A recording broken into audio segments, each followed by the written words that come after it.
आप सभी का आपके अपने चैनल लक्ष्य तक पर अगर आपको हिंदी पेडागोजी के सिलेबस के बारे में नहीं पता और आज तक आपने सिलेबस को पढ़ा भी नहीं तो यह क्लास आपके लिए उपयोगी होने वाली है क्योंकि यह क्लास आपके संपूर्ण सिलेबस का निचोड़ होगी। हम आपको हर टॉपिक को कवर कराएंगे इस क्लास में। संपूर्ण मैराथन क्लास है, इसे मिस मत करिएगा।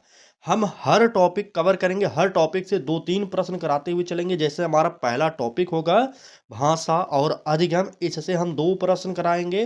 ठीक, उसके बाद अगला टॉपिक हो जाएगा बहुभाषिकता एवं कक्षा, फिर इससे हम 2-3 प्रश्न करा देंगे। उसके बाद अगला टॉपिक आ जाएगा भाषा कौशल। तो इस प्रकार की आज की यह मैराथन क्लास होने वाले है आपके लिए, जो आपके संपूर्ण सिलेबस में जितने भी हिंदी पेडागोजी के टॉपिक दिए गए हैं वहां पर हम इनकी चर्चा करेंगे।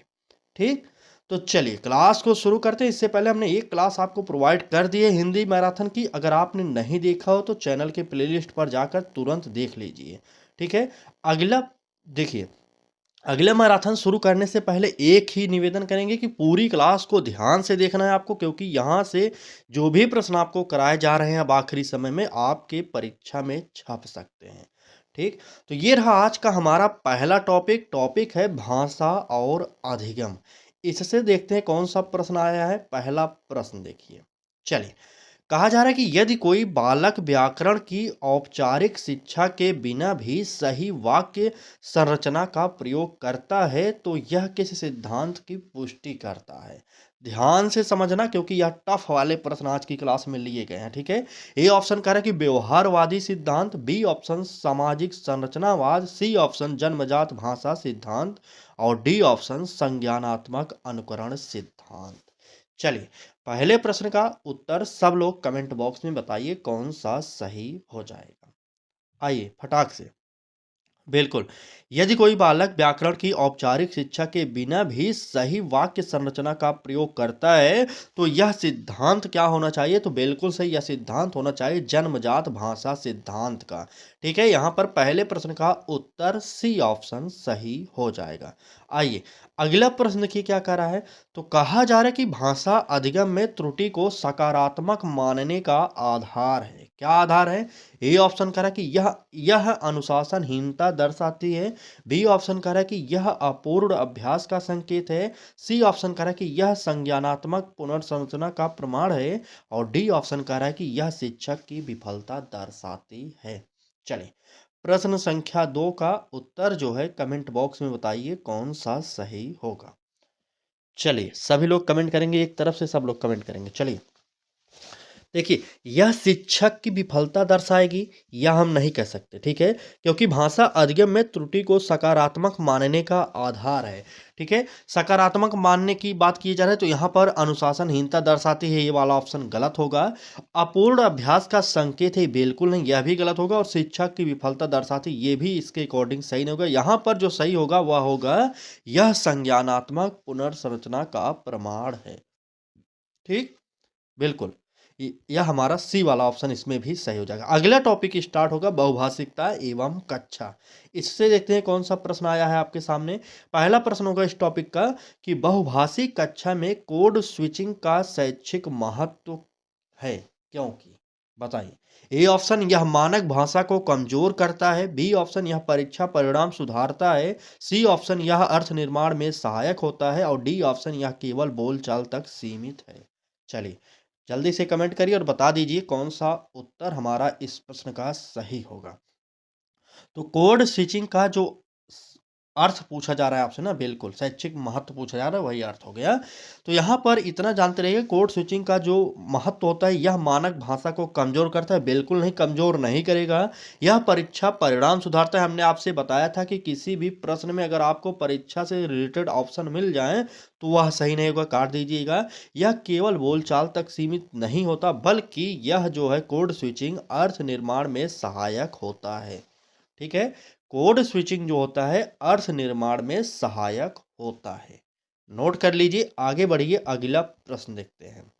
एनईपी से एक प्रश्न आ गया इस टॉपिक में, बताइए एनईपी 2020 के संदर्भ में मातृभाषा आधारित शिक्षण का प्रमुख उद्देश्य है। क्या उद्देश्य होने वाला है?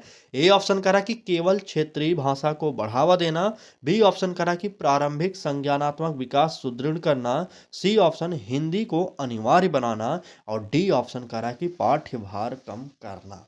चले एनईपी 2020 अगर आप अभी तक नहीं पढ़े हैं तो हमारे चैनल के प्लेलिस्ट पर जाइए, वहाँ पर सीटेट फ्री प्रैक्टिस बैच के नाम से एक प्लेलिस्ट बनी है, वहाँ पर सबसे ऊपर 2-3 क्लासेस देखेंगे, उसी में से एक क्लास आपको एनईपी 2020 की मिल जाएगी। जरूर पढ़िए, एक बार जाकर विजिट करिए, क्योंकि यह क्लास आपके लिए बहुत ही इंपॉर्टेंट हो जाती है, क्योंकि आपके सिलेबस में एनईपी 2020 अलग से दिया गया है। ठीक, चलिए बताइए मातृभाषा आधारित शिक्षण का उद्देश्य क्या होता है? देखिए, पाठ्यभार कम करना बिल्कुल नहीं, यह उद्देश्य नहीं होता मातृभाषा का। हिंदी को अनिवार्य बनाना बिल्कुल नहीं, यह भी नहीं होगा। मातृभाषा को ही अनिवार्य बनाया जाए ऐसा कह सकते हैं भले, लेकिन यहाँ पर हिंदी को अनिवार्य बनाने की बात कर रहा है, इसलिए सी ऑप्शन नहीं सही होगा। और केवल क्षेत्रीय भाषा को बढ़ावा देना, यह भी हमारा नहीं सही होगा, क्योंकि यहाँ पर सबसे बेस्ट ऑप्शन जो दिया गया है वह क्या है? प्रारंभिक संज्ञानात्मक विकास सुदृढ़ करना। ठीक, तो यहां पर इस प्रश्न का उत्तर जो होगा बी वाला ऑप्शन सही हो जाएगा। अगर क्लास अच्छी लग रही हो तो लाइक कर दीजिए, चैनल को अभी तक आपने सब्सक्राइब नहीं किया तो कर लीजिए, क्योंकि यहां पर आपको सभी चैप्टर की मैराथन क्लासेज प्रोवाइड की जा रही हैं। यह क्लासेज आपके सीटेट के लिए बहुत ही ब्रह्मास्त्र साबित होने वाली हैं। ठीक, चलिए क्लास को आगे बढ़ाते हैं। अगला टॉपिक देखिए, भाषा कौशल। जो भी प्रश्न आपको आज की क्लास में कराए जा रहे हैं, आपके सिलेबस के अकॉर्डिंग कराए जा रहे हैं। ठीक है, चलिए श्रवण कौशल को सबसे उपेक्षित माना जाता है, क्योंकि श्रवण कौशल की बात किया जाता है कि क्यों उपेक्षित माना जाता है? ए ऑप्शन इसका मूल्यांकन कठिन है, बी ऑप्शन यह स्वतः विकसित हो जाता है और सी ऑप्शन यह पाठ्य पुस्तक में नहीं होता, डी ऑप्शन यह केवल प्रारंभिक कक्षाओं तक सीमित है। चलिए फटाक से प्रश्न संख्या 5 का उत्तर बताइए। श्रवण कौशल को सबसे उपेक्षित माना जाता है, क्योंकि डी ऑप्शन क्या करे? यह केवल प्रारंभिक कक्षाओं तक सीमित है। बिल्कुल नहीं, प्रारंभिक कक्षाओं तक ही सीमित नहीं होगा, काट दीजिए। सी ऑप्शन करे कि यह पाठ्य पुस्तक में नहीं होता, यह भी नहीं कह सकते। और यह स्वतः विकसित होता है, इसका मूल्यांकन कठिन है। आपको इसमें से कौन सा उत्तर सही लग रहा है? ध्यान रखिएगा, यहाँ पर उपेक्षित किया गया है, उपेक्षित माना जाता है, इतना याद करिएगा। तो उपेक्षित माना जाएगा, किस ऑप्शन को सही करेंगे? इसका मूल्यांकन कठिन होगा, यही उपेक्षित होगा हमारा। यानी कि इस प्रश्न का उत्तर जितने भी लोगों ने ए ऑप्शन बताया है उनका सही हो जाएगा। ठीक, बिल्कुल कमेंट करते रहिए, कमेंट करते रहिए। जो लोग नए जुड़े हैं पूरी क्लास को जरूर देखिए, जो लोग पुराने हैं उनसे तो विनम्र निवेदन करेंगे, आप हमारे साथ जुड़े हैं पढ़ाई के लिए तो पढ़ाई करिए। हजारों लोग ऐसे जुड़े हैं जो डेली क्लासें नहीं देख रहे हैं, कई हजार बच्चे जुड़े हैं, आपको पता होगा। तो उसमें से 1000 लोग मुश्किल से क्लास डेली देख रहे हैं, बाकी सभी लोग आराम कर रहे हैं। आराम मत करिए, क्योंकि समय खत्म हो चुका है। अब आपका जो भी समय बचा है आखिरी समय है। ठीक है, अच्छे से तैयारी करिए, क्योंकि अब परीक्षा कभी भी कराई जा सकती है। ठीक, चलिए पठन की अर्थ निर्माण प्रक्रिया सर्वाधिक निर्भर, अरे कभी भी भाई एग्जाम डेट फिक्स है ना, आप पता, अरे यार पता तो है ना आपको एग्जाम डेट, फिर भी चलिए प्रश्न देखिए। कह रहा है कि पठन की अर्थ निर्माण प्रक्रिया सर्वाधिक निर्भर करती है शब्द पहचान या पूर्व ज्ञान और संदर्भ पर, या उच्चारण शुद्धता पर, या व्याकरण ज्ञान पर। कौन सा उत्तर सही होगा अर्थ निर्माण प्रक्रिया के लिए? सर्वाधिक बेस्ट ऑप्शन चुनना चाहिए आपको, बताइए।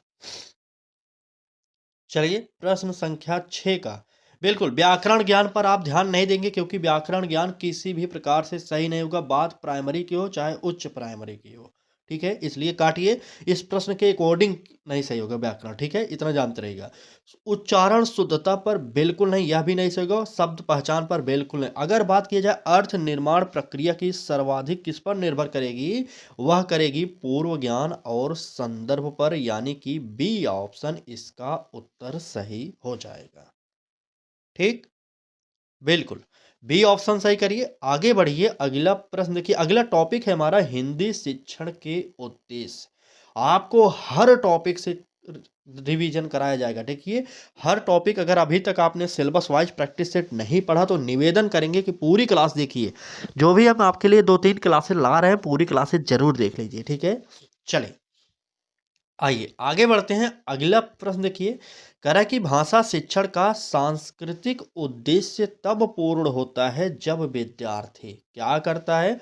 व्याकरण नियम याद करे, साहित्यिक शब्दावली रटे, समाज के मूल्यों को समझे, परीक्षा में उच्च अंक लाए। तो उच्च अंक लाने की बात नहीं करेंगे। अब आपको बताना है, देखिए व्याकरण नियम याद करे, ए ऑप्शन भी कट जाएगा।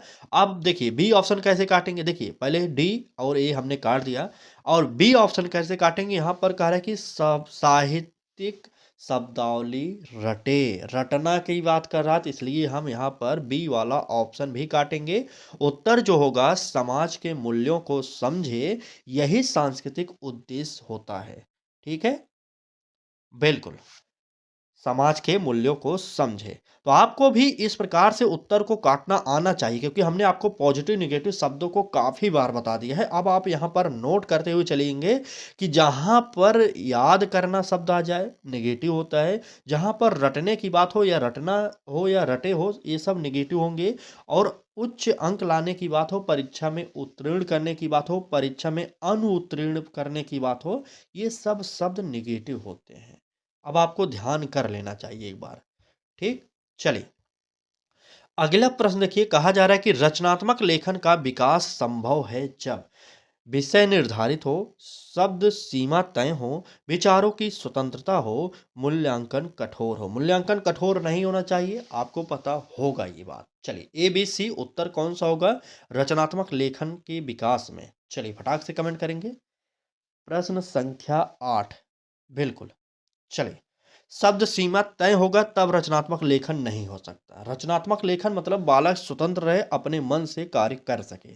ठीक है, और जब विषय निर्धारित होगा तब भी नहीं उतना बेस्ट होगा, लेकिन जब सबसे बेस्ट ऑप्शन कौन सा होगा? विचारों की स्वतंत्रता हो, बालक को कुछ भी अपने मन से लिख सके, वही रचनात्मकता को बढ़ाएगा। ठीक है, बिल्कुल टॉपिक दे दीजिए, बाकी बालक उस टॉपिक पर चाहे जो भी मन कहे वह लिखे अपने इच्छा से, तो वहीं पर रचनात्मक लेखन का विकास होता है सबसे बेस्ट। और हम यहीं पर सही रूप से रचनात्मकता का मूल्यांकन भी कर सकते हैं। बिल्कुल, चलिए आइए आगे बढ़ते हैं। अगला प्रश्न देखते हैं। अगला टॉपिक होगा हमारा शिक्षण विधियाँ। आपको अभी तक शिक्षण विधियाँ के बारे में नहीं पता तो देखिए यह क्लास। प्रश्न है, रचनावादी भाषा शिक्षण में शिक्षक की भूमिका होती है, ज्ञान प्रदाता की, नियंत्रक की, सह अन्वेषक की और परीक्षक की। चलिए प्रश्न संख्या 9 का उत्तर बता दीजिए कौन सा सही होगा। हमने आपको 2-3 शब्द टीचर की भूमिका के बारे में बताया था, नोट कर लीजिए यहाँ पर। यहाँ पर एक और नया शब्द आज जुड़ जाएगा, उसको भी नोट करिए। पहला शब्द हमने आपको क्या बताया था? सुविधादाता की। ठीक है, सुविधादाता नोट करिए। चलिए, पहला शब्द हो गया सुविधादाता। दूसरा शब्द हमने क्या बताया था? परामर्शदाता।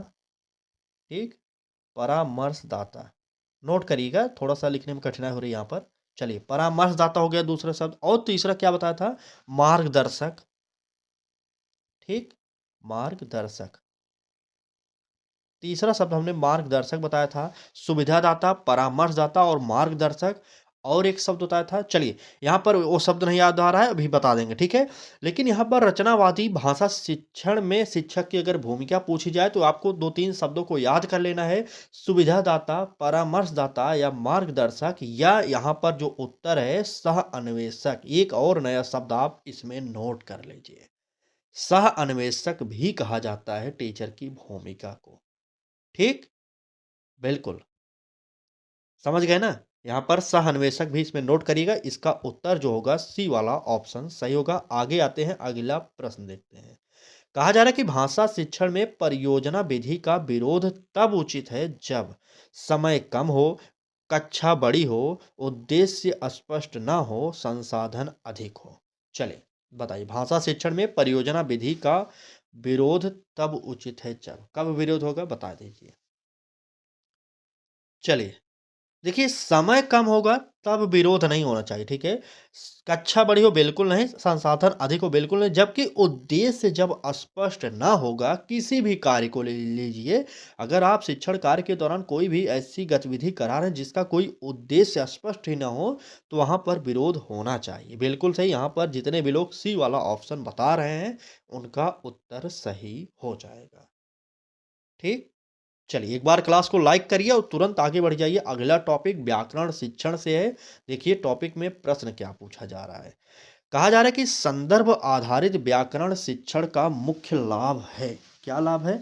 नियम शीघ्र याद होते हैं, बिल्कुल नहीं, याद करना गलत होगा।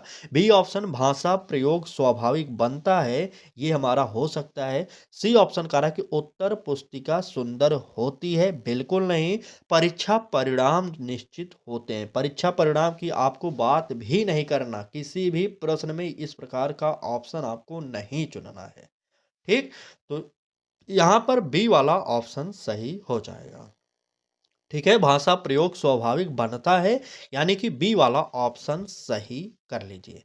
आइए आगे बढ़ते हैं और अगला प्रश्न देखिए क्या कह रहा है। कहा जा रहा है कि निगमन विधि किस प्रकार के विद्यार्थियों के लिए अधिक उपयुक्त है? प्रारंभिक स्तर, अमूर्त चिंतन में सक्षम, कमजोर भाषा पृष्ठभूमि, विशेष आवश्यकता वाले। चलिए बताइए निगमन विधि किस प्रकार के शिक्षार्थियों के लिए उपयुक्त होगी?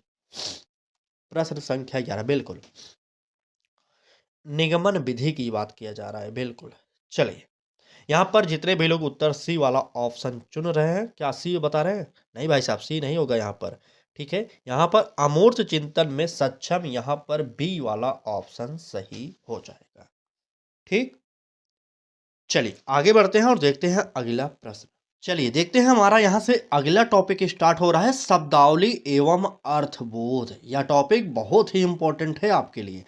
प्रश्न देखिए इससे क्या पूछा जा रहा है। प्रश्न में पूछा जा रहा है कि शब्दार्थ ग्रहण की सर्वोत्तम स्थिति तब होती है जब शब्द क्या होगा? परिभाषा सहित हो, बार बार दोहराया जाए, सार्थक संदर्भ में प्रयुक्त हो, शब्दकोश से खोजा जाए। तो फटाक से कमेंट कर दीजिए उत्तर कौन सा होगा इस वाले प्रश्न का। चलिए प्रश्न संख्या है 13 और इसका उत्तर जल्दी से कमेंट बॉक्स में बताइए। देखिए हमने आपसे पहले ही बताया था कि परिभाषा की बात आपको किसी भी प्रश्न में सही नहीं मानना। ए ऑप्शन कह रहा है कि परिभाषा सही, तो काट दीजिए। और बी ऑप्शन बार बार दोहराया जाए, अगर शब्दार्थ ग्रहण की बात करा तो यहाँ पर बार बार नहीं दोहराएंगे, आप ये भी जानते रहिए।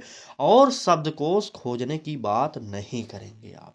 तो यहाँ पर सबसे बेस्ट जो उत्तर होगा, सार्थक संदर्भ में प्रयुक्त हो। ठीक, बिल्कुल सार्थक संदर्भ में प्रयुक्त हो, ये वाला ऑप्शन हमारा सही हो जाएगा। आइए अगला प्रश्न देखते हैं क्या कर रहा है। बहुअर्थी शब्दों का शिक्षण सबसे प्रभावी होता है, किस प्रकार से होगा? बहुअर्थी मतलब बहुत से अर्थों वाला। ए ऑप्शन सूची बनाकर, बी ऑप्शन अनुवाद द्वारा, सी ऑप्शन संदर्भ बदल बदल कर, और डी ऑप्शन वाक्य रटवा कर। तो रटवाने की बात आप नहीं करेंगे, डी ऑप्शन गलत कर दीजिए। सी ऑप्शन अभी बाद में, बिल्कुल सूची नहीं बनाएंगे, अनुवाद नहीं, बल्कि यहाँ पर सी वाला ऑप्शन ही हमारा उत्तर होगा, संदर्भ बदल बदल कर। ठीक है, बहुअर्थी शब्दों का जो है शिक्षण सबसे प्रभावी होता है कब? जब संदर्भ बदल बदल कर कराया जाए। ठीक, चलिए आइए आगे बढ़ते हैं और देखते हैं अगला जो टॉपिक है हमारा, पठन लेखन शिक्षण। ये हमारा 8वां टॉपिक है। तो देख रहे हैं आपको हर टॉपिक कवर कराया जा रहा है। जहां से प्रश्न हमने आज आपके लिए प्रोवाइड किया, वहां पर हमने लिख दिया है टॉपिक आपका कौन सा है। और ये प्रश्न एनसीईआरटी के हैं, नहीं तो एनसीईआरटी बेस्ड किताबों के हैं। ठीक, आइए प्रश्न देखिए, कह रहा है कि आलोचनात्मक पठन का उद्देश्य है। क्या उद्देश्य है? तेज पढ़ना, शुद्ध उच्चारण, पाठ का मूल्यांकन करना, या शब्द पहचान। कौन सा होगा हमारा उत्तर सही? कमेंट बॉक्स में बता दीजिए सब लोग एक तरफ से। चलिए, तेज पढ़ना कभी भी नहीं होगा आलोचनात्मक पठन। शुद्ध उच्चारण की बात नहीं करेंगे, बल्कि शब्द पहचान की भी नहीं करेंगे। उत्तर जो होगा, पाठ का मूल्यांकन करना, यानी कि बी वाला ऑप्शन सही हो जाएगा। बी, माफी चाहेंगे, बी नहीं, पाठ का मूल्यांकन, यहाँ पर सी टिक करें, बी बता रहे हैं। चलिए ठीक है, सी ऑप्शन यहाँ पर सही होगा। ठीक, आइए आगे बढ़ते हैं। अगला प्रश्न देख लीजिए, कह रहा है कि प्रक्रिया आधारित लेखन में पहला चरण है। बात पहले चरण की जा रही है। संपादन होगा, प्रारूपण होगा, विचार सृजन होगा या पुनर्लेखन। पुनर्लेखन नहीं होगा, संपादन की बात यहाँ पर नहीं की गई। अब आपको प्रारूपण या विचार सृजन को लेकर उत्तर बताना है कौन सा सही होगा। चलिए कमेंट करिए और उत्तर बताइए फटाक से सब लोग एक तरफ से। बिल्कुल, प्रारूपण नहीं होगा, यहाँ पर जो होगा विचार सृजन यानी कि सी वाला ऑप्शन यहाँ पर भी सही हो जाएगा। ठीक, आगे बढ़ें उससे पहले एक निवेदन की क्लास को लाइक करिए, सभी लोग लाइक करिए। देखिए लाइक करने पर आपका कुछ जाएगा नहीं और ना मुझे कुछ मिलेगा, ठीक है। आप अगर लाइक कर देते हैं तो यह क्लास और लोगों तक यूट्यूब खुद पहुंचा देता है। तो फ्री शिक्षा आपको प्रोवाइड की जा रही है, तो आपका भी थोड़ा सा इसमें सहयोग होना चाहिए कि यह क्लास अधिक से अधिक लोगों तक पहुँच जाए। यहाँ पर तो नौकरी की बात हो नहीं रही है, यहाँ तो पात्रता परीक्षा है ना, तो सभी लोग पास हो जाइए, क्या दिक्कत है इसमें। चलिए अगला टॉपिक देखिए, शिक्षण की बात करेंगे लेकिन साहित्य शिक्षण की बात होगी अब। ठीक, चलिए यह टॉपिक ज़्यादातर उच्च प्राइमरी स्तरों में पूछा जाता है, प्राइमरी में थोड़ा कम पूछा जाता है। प्रश्न देखिए कह रहा है कि साहित्य शिक्षण का मानवीय उद्देश्य है। क्या उद्देश्य है? ए ऑप्शन कह रहा है कि भाषा संरचना सिखाना, बी ऑप्शन भावनात्मक संवेदनशीलता विकसित करना, सी ऑप्शन शब्द भंडार बढ़ाना, डी ऑप्शन परीक्षा तैयारी। परीक्षा तैयारी तुरंत गलत करिए, ए बी सी उत्तर कौन सा होगा बताइए। चलिए साहित्य शिक्षण का मानवीय उद्देश्य कौन सा होगा? तो शब्द भंडार बढ़ाने की बात आप नहीं करेंगे और भाषा संरचना सिखाने की बात भी नहीं करेंगे। आप लोग समझ जाइए कि यहाँ पर उत्तर जो होगा भावनात्मक संवेदनशीलता विकसित करना, ये वाला ऑप्शन हमारा सबसे बेस्ट हो जाएगा, नोट कर लीजिए। ठीक, आइए आगे बढ़ते हैं। अगला प्रश्न देखिए, कविता से रिलेटेड प्रश्न आ गया। कविता की व्याख्या में सबसे बड़ी बाधा होती है कौन सा? छंद होगा, अलंकार होगा, पाठक का सीमित अनुभव या शब्द कठिनाई। शब्द कठिनाई नहीं होनी चाहिए, बिल्कुल नहीं होगा, बता दीजिए उत्तर कौन सा होगा। चलिए प्रश्न संख्या 18 का उत्तर सब लोग कमेंट बॉक्स में बताएंगे। बिल्कुल, देखिए छंद भी नहीं होगा, अलंकार भी नहीं होगा, बल्कि पाठक का जो सीमित अनुभव है यही सबसे बड़ी बाधा होने वाली है कविता की व्याख्या में। ठीक, जब पाठक की सीमित अनुभव की बात की जाए तो आपको पता होना चाहिए कि पाठक को अधिक जानकारी नहीं रहेगी तो वह व्याख्या कैसे करेगा। ठीक है, बिल्कुल, यहाँ पर सी वाला ऑप्शन सही हो जाएगा। अगला टॉपिक स्टार्ट होगा यहाँ से मूल्यांकन। ठीक है, मूल्यांकन से प्रश्न देख लीजिए। कहा जा रहा है कि भाषा मूल्यांकन में रूब्रिक का प्रयोग इसलिए किया जाता है क्योंकि बात रूब्रिक की जा रही। ए ऑप्शन कर रहा है अंक देना आसान होता है, बिल्कुल नहीं। बी ऑप्शन कर रहा है कि मूल्यांकन वस्तुनिष्ठ बनता है, ये हो सकता है। और सी ऑप्शन कह रहा है कि परीक्षा जल्दी होती है, बिल्कुल नहीं। डी ऑप्शन कह रहा है कि पाठ्यक्रम सीमित होता है, बिल्कुल नहीं, बल्कि मूल्यांकन वस्तुनिष्ठ होता है। यह मत समझिएगा कि वस्तुनिष्ठ का जो आप लोग समझ रहे हैं ना कि वस्तुनिष्ठ प्रश्न के माध्यम से मूल्यांकन नहीं होगा, बल्कि अनेक विकल्पों के माध्यम से होगा। जैसे आप बताइए कमेंट करके किस प्रकार की बात कर रहा है। चलिए बिल्कुल, देखिए बालक के अनेक पहलू होते हैं। रुब्रिक का ये तात्पर्य होता है कि बालक के अनेक पहलुओं का मूल्यांकन किया जाए। हो सकता है बालक के एक पहलू में मूल्यांकन अच्छे तरीके से ना हो, लेकिन दूसरे पहलू का अगर मूल्यांकन किया जाए तो वहां पर अच्छे तरीके से मूल्यांकन किया जा सके। बस यही इतना शब्द का अर्थ होता है। बी ऑप्शन नोट कर लीजिए। ठीक, आइए आगे बढ़ते हैं और देखते हैं हमारा अगला प्रश्न क्या कह रहा है। अधिगम के लिए मूल्यांकन का अर्थ है, असेसमेंट फॉर लर्निंग की बात किया जा रहा है। ए ऑप्शन अंतिम परीक्षा, बी ऑप्शन सतत प्रतिक्रिया, सी ऑप्शन रैंक निर्धारण, बिल्कुल नहीं। तुलना आधारित शिक्षण, बिल्कुल नहीं। हमने आपसे बताया था कि बालक की रैंक निर्धारित आपको नहीं करना, न ही बालकों के बीच में आपको तुलना करना है। इसलिए हमारा सी और डी ऑप्शन कट जाएगा। अब आपको ए और बी में से बताना है कौन सा सही होगा। चलिए बिल्कुल, देखिए यहाँ पर ए ऑप्शन क्या करें, अंतिम परीक्षा। बात हमने बताया था ना कि परीक्षा की बात आपको नहीं करना, तो सतत प्रतिक्रिया यहाँ पर मारिए, उत्तर बी ऑप्शन सही हो जाएगा यहाँ पर। ठीक, चलिए आगे आइए। अगला प्रश्न देखिए क्या कर रहा है। अगला टॉपिक होगा शिक्षक एवं कक्षा। यह टॉपिक आपके सिलेबस में तो नहीं मिलेगा, लेकिन यहाँ से प्रश्न आपके पेपर में अधिकतर पूछे जाते हैं, देख लीजिए। क्या कह रहा है प्रश्न में? कह रहा है कि बाल केंद्रित हिंदी कक्षा में अनुशासन स्थापित होता है। दंड द्वारा बिल्कुल नहीं, दंड देने की बात आपको नहीं करना है। नियमों की सूची से बिल्कुल नहीं, नियमों की सूची से कोई भी बाल केंद्रित हिंदी कक्षा अनुशासन स्थापित नहीं करेगा और भय द्वारा बिल्कुल नहीं, बल्कि यहाँ पर सहभागिता जो होगा सबसे बेस्ट ऑप्शन हो जाएगा। ठीक, तो सहभागिता द्वारा हमारा उत्तर सही होगा। नोट कर लीजिए, इस प्रश्न का उत्तर सी वाला ऑप्शन सही हो जाएगा। आइए, समावेशी हिंदी कक्षा की पहचान पूछा जा रहा है आपसे। समान पाठ्य पुस्तक, समान गति, विविध शिक्षण रणनीतियां, समान मूल्यांकन। आपको एक बात नोट करना होगा कि जहां पर समावेशी शिक्षा की बात की जाए वहां पर कुछ भी समान नहीं रहेगा, इस प्रकार से जो दिया गया है। जैसे समान पाठ्य पुस्तक बिल्कुल नहीं रहेगा, क्योंकि समावेशी कक्षा में कई प्रकार के बालक होते हैं, मंद बुद्धि, तीव्र बुद्धि, सामान्य बुद्धि, तो यहाँ पर समान पाठ्य पुस्तक नहीं होगी। A option काटिए।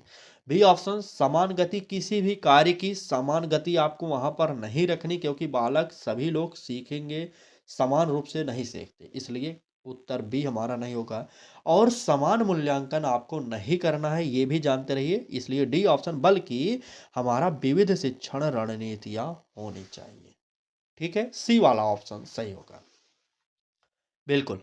देखिए, समान कक्षा सिर्फ़ होनी चाहिए, समान कक्षा और समान क्लास में ही पढ़ाना चाहिए सभी को, सामान्य कक्षा में, ठीक है? किसी भी प्रकार से बालक को अलग नहीं करेंगे, भेदभाव नहीं करेंगे, क्योंकि प्रत्येक बालक विशिष्ट होता है, ये आपको पता होना चाहिए, ठीक?